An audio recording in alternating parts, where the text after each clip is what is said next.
নমস্কাৰ মই পৰেশ মালাকাৰে প্ৰাসংগিক প্ৰশ্নলৈ আপোনালোকক আদৰণি জনাইছোঁ আমাৰ চুবুৰীয়া দেশ নেপালত কি হৈছে নেপাল আজি কিছুদিন আগতে আমি বাংলাদেশত যি ধৰণৰ ঘটনা দেখা পাইছিলোঁ নেপালত এতিয়া তেনেকুৱা ধৰণৰ পৰিস্থিতি হৈছে কিন্তু নেপাল আৰু বাংলাদেশৰ পৰিস্থিতি নেপাল আৰু বাংলাদেশৰ মাজত পাৰ্থক্য আছে বাংলাদেশত শেখ হাসিনাই আজি বহু বছৰ ধৰি শেখ হাসিনাই বাংলাদেশৰ প্ৰধানমন্ত্ৰী হৈ আছিল কিন্তু নেপালৰ কথাটো তেনেকুৱা নহয় নেপালৰ কথাটো অলপ বাংলাদেশতকৈ সুকীয়া বেলেগ নেপালত কেইটামান ঘটনা আমি লক্ষ্য কৰোঁ এটা হৈছে যে নেপাল আজি কিছু বছৰ আগলৈকে নেপাল ৰাজতন্ত্ৰ আছিল আৰু সেই ৰাজতন্ত্ৰত যেতিয়া ৰাজতন্ত্ৰৰ পিছত প্ৰজাতন্ত্ৰলৈ গণতন্ত্ৰলৈ নেপাল উন্নীত হৈছিল আৰু আনকি ৰাজতন্ত্ৰত থাকোঁতেও ৰাজ পৰিয়ালৰ মাজতে এটা নিশংস হত্যা ঘটনা আমি দেখা পাইছিলোঁ গতিকে এটা কথা ওলাই যে নেপালত যিটো ৰুলিং পাৰ্টি অৰ্থাৎ যিসকলে তাত শাসনাধীষ্ঠ যিবোৰ দল সেই দলবোৰ কিন্তু ভিতৰৰ পৰাই তেওঁলোক অতি সংহত আৰু সুসংগবদ্ধ নহয় ৰুলিং ক্লাছ বিশেষকৈ ৰুলিং পাৰ্টি ইণ্টাৰনেলি কনচলিডেটেড নহয় নেপালত আমি সেইটো দেখা পাইছোঁ কিয়নো নেপালৰ সংসদৰ যিটো কাৰ্যকাল সেইটো হৈছে 5 বছৰীয়া কাৰ্যকাল আৰু যোৱা 15-20 বছৰে আমি দেখিছোঁ যে কোনো এখন মন্ত্ৰীসভাই তাত 5 বছৰ কাল তেওঁলোকে সুকলমে কাৰ্যনিৰ্বাহ কৰা নাই এতিয়া বৰ্তমান যে অলি যিজনৰ এতিয়া আকৌ তেওঁ যিজন প্ৰধানমন্ত্ৰীৰ দিনত এই ধৰণৰ অৱস্থা এটা সৃষ্টি হৈছে তেওঁ মাজতে কেতিয়াবা 2 বছৰৰ কাৰণে কেতিয়াবা এবছৰৰ কাৰণে তেওঁ ক্ষমতালৈ আহিছে একে লেঠাৰে কিন্তু তেওঁ ক্ষমতাত থকা নাই গতিকে 1 নম্বৰ কথা হৈছে নেপালৰ যি শাসকীয় দল এই শাসকীয় দলবোৰ এইটো নেপালী কংগ্ৰেছে হওক বা কমিউনিষ্ট পাৰ্টিয়ে হওক তেওঁলোক সুসংগবদ্ধ নহয় ভিতৰৰ পৰা সুসংগবদ্ধ নহয় গতিকে তেওঁলোকে বেছি দিন একে লেঠাৰে শাসনত থকা নজিৰ নাই 1 নম্বৰ সেইটো আৰু কথা হয় কি যেতিয়া শাসকীয় দলটো সুসংগবদ্ধ নহয় সংহত নহয় তেতিয়া কি হয় ই এক ধৰণৰ অস্থিৰতাৰ সৃষ্টি কৰে গতিকে শাসক দলৰ মাজত স্থিৰতা নাই আৰু সিয়ে আচলতে জনসাধাৰণৰ মাজতো এক ধৰণৰ অস্থিৰতাৰ সৃষ্টি কৰে আৰু 2 নম্বৰ কথা হৈছে যে নেপাল এখন সৰু দেশ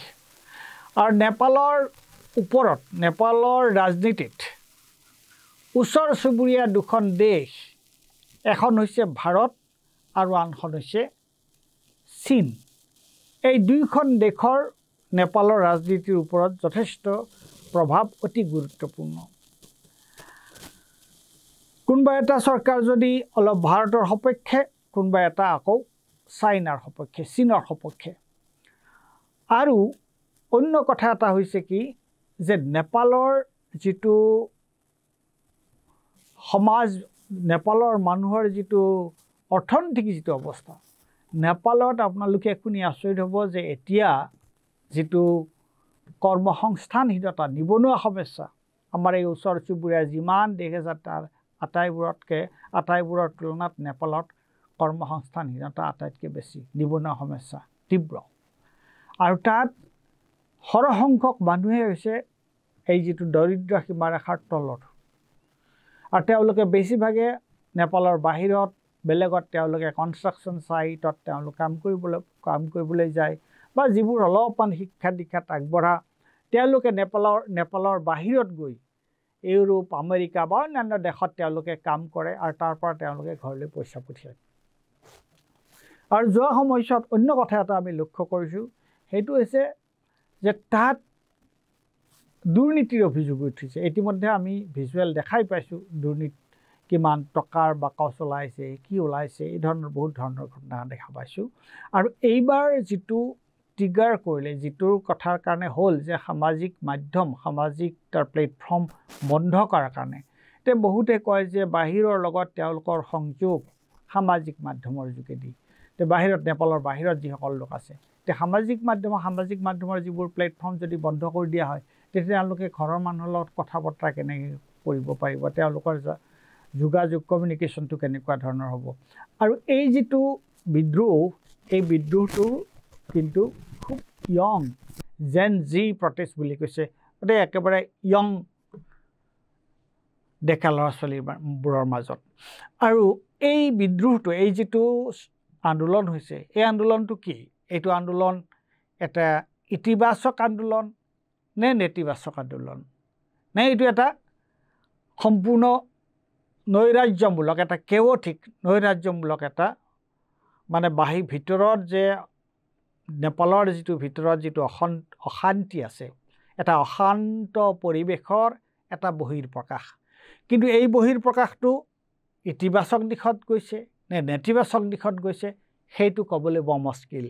কিন্তু এটা কথা আমি গম পাওঁ যে এইটো এটা এক ধৰণৰ নেপালৰ ভিতৰত থকা তেওঁলোকৰ মাজৰ যিবোৰ দ্বন্দ্ব সেইবিলাকৰ এটা বহিৰ্প্ৰকাশ আৰু অন্য কথা এটা চলি আছে সেইটো কি যে এই যে ৰাজতন্ত্ৰ যে ক্ষমতাচ্যুত কৰা হ'ল মাজে মাজে তেওঁলোকে ইৰাণৰ যেতিয়া সময়ত চাহ আছিল চাহৰ পিছত ইছলামিক ৰিভলিউশ্যন হৈছিলে ইছলামিক বিপ্লৱ হৈছিল তেতিয়া ইৰাণৰ চাহ বাহিৰত আছিল আৰু চাহে কিন্তু ভিতৰৰ পৰিস্থিতি বাহিৰৰ যোগেদি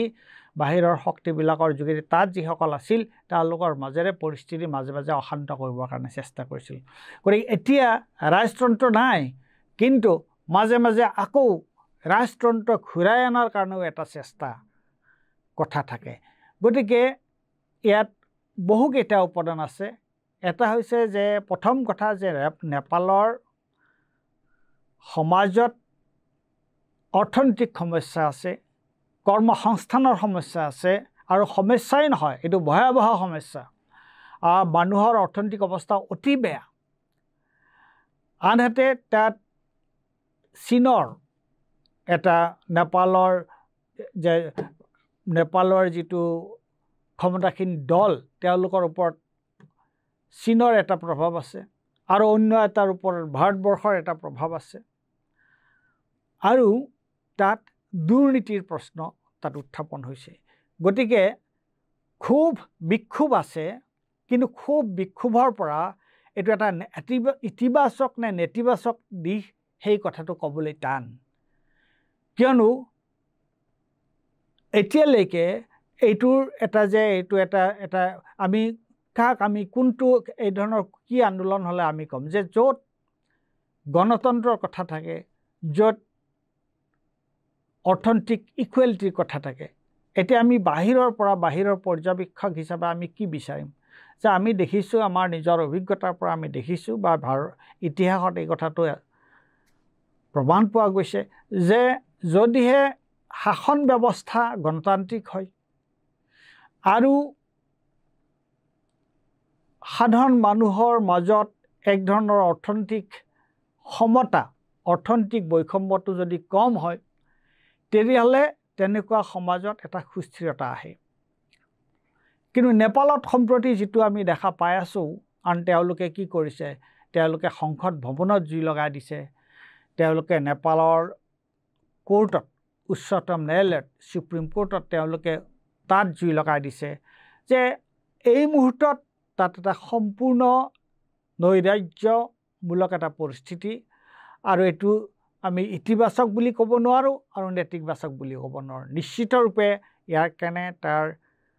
যিটো দল শাসনত আছিল তেওঁলোক নিশ্চয় তাৰ কাৰণে জগৰীয়া কিন্তু ভৱিষ্যতলৈ নেপালত কি হ'ব এই যিটো নৈৰাজ্য এই নৈৰাজ্যই কোন দিশে গতি কৰিব সেইটো কিন্তু ক'বলৈ মুস্কিল সেইটো এই মুহূৰ্তত আমি ক'ব নোৱাৰোঁ কিন্তু আমি এটাই বিচাৰিব পাৰোঁ এটাই আশা কৰিব পাৰোঁ যে নেপাল আকৌ নতুনকৈ আকৌ ই ৰাজতন্ত্ৰলৈ উভতি যোৱাটো নেপালৰ ৰাইজৰ কাৰণে এটা বৰ ডাঙৰ দুৰ্যোগ হ'ব গতিকে তাত গণতন্ত্ৰ কেৱল গণতন্ত্ৰ এটা সুস্থিৰ গণতন্ত্ৰ এটা পাৰ্টিচিপেটৰী সাধাৰণ মানুহৰ অংশগ্ৰহণৰ যোগেদি এটা সুস্থিৰ গণতান্ত্ৰিক ব্যৱস্থা এটা তাত বাহাল থাকক আৰু লগতে মানুহৰ অৰ্থনৈতিক অৱস্থা ভাললৈ আহক অৰ্থনৈতিক বৈষম্য কম হওক আৰু মানুহৰ সংস্থাপনৰ নিবনুৱা সমস্যা নোহোৱা হওক গতিকে সেইবোৰ বস্তুহে আমি কামনা কৰিব পাৰোঁ কিন্তু এই মুহূৰ্তত আমি যিটো আমাৰ চকুৰ আগত দেখিছোঁ সেইটোৱে কোন দিশে গতি কৰে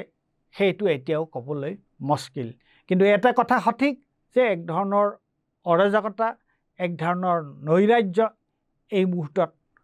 নেপালক এক ধৰণৰ অৰাজকতা আৰু নৈৰাজ্যই এই মুহূৰ্তত গ্ৰাস কৰিছে আপোনালোকে চাই থাকিব সত্য আৰু ৰাইজৰ পক্ষে থকা নৰ্থ ইষ্ট নাও